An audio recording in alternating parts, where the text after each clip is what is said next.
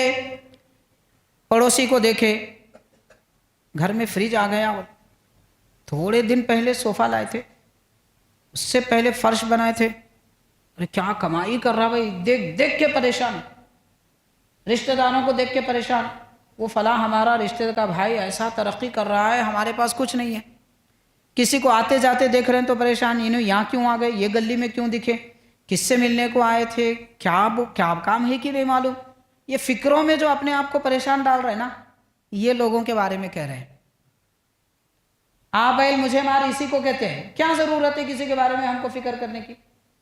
کوئی مصیبت ہمارے عمل کے بغیر آ جائے، دعا کریے اللہ تعالیٰ ٹال دے، ٹل جائے گی۔ خامخواہ کے لوگوں کے بارے میں سوچ سوچ کے اپنے آپ کو بیمار کرتے ہیں اور ہر چھوٹی بات کو ٹینشن میں لیتے، جیسے گھروں میں ہوتا ہے۔ اولاد ٹینشن میں ہے، میرے والد میری بات نہیں سنتے، میں جو بولا وہ مانتے نہیں، میں یہ کرنا چاہ رہا ہوں، میں وہ کرنا چاہ رہا ہوں۔ باپ فکر مند، بیٹا میری بات مانتا ہی نہیں۔ ہر بات نہ باپ بیٹے کو منوا سکتا ہے، نہ بیٹا باپ کو منوا سکتا ہے، نہ میاں اپنی بیوی کو منوا سکتا ہے، نہ بیوی اپنے شوہر کو منوا سکتی ہے۔ اب میری بات نہیں مانے اس لیے فکر میں ہے، رہنے دیجئے، مانے تو اچھی بات ہے، نہیں مانے تو میرا کیا بگڑا۔ اطمینان کے ساتھ زندگی گزاریں گے تو بیمار نہیں ہوں گے۔ یہ بات بھی سرکار نے فرما دی ہے، ارشاد فرمایا جس کا غم زیادہ ہو جاتا ہے اس کا بدن بیمار ہو جاتا ہے۔ الطب النبوی، امام ابو نعیم اصفہانی رحمۃ اللہ علیہ نے الطب النبوی میں لکھا ہے۔ اور حاضرین یہ بھی فرمایا حضور پاک صلی اللہ علیہ وسلم نے، اس دنیا میں سب سے بدترین برتن وہ ہے، کوئی برتن برا نہیں ہے جس کو بھرا جائے۔ برتن ہوتا بھرنے کے لیے، پانی سے بھرا جاتا، دودھ سے بھرا جاتا، شہد سے بھرا جاتا، کسی سے بھی برتن بہرحال بھرتے ہیں، مگر سرکار فرما رہے ہیں کہ اس دنیا میں سب سے بدترین برتن جس کو بھرا جائے اگر کوئی ہے تو وہ پیٹ ہے۔ پیٹ بھرنے سے بڑھ کر کوئی برا عمل نہیں ہے۔ اسی لیے فرمایا اے لوگوں، اگر تمہارے لیے کھانا ضروری ہی ہے، ضروری کا مطلب بھوک لگی نہیں مگر کھائے، بھوک لگی نہیں مگر کھائے، صبح اٹھے، فجر پڑھے، چائے بسکٹ کھا لیے، پھر 9 بجے ناشتہ کر لیے، پھر دوپہر میں کھانا کھا لیے، پھر 4 بجے اسنیک ٹائم، وہ اسنیک ہے یا اسنیک ہے پتہ نہیں، اور پھر رات میں کھانا، تو اتنا کھانا کہ بھوک لگنا ہی نہیں۔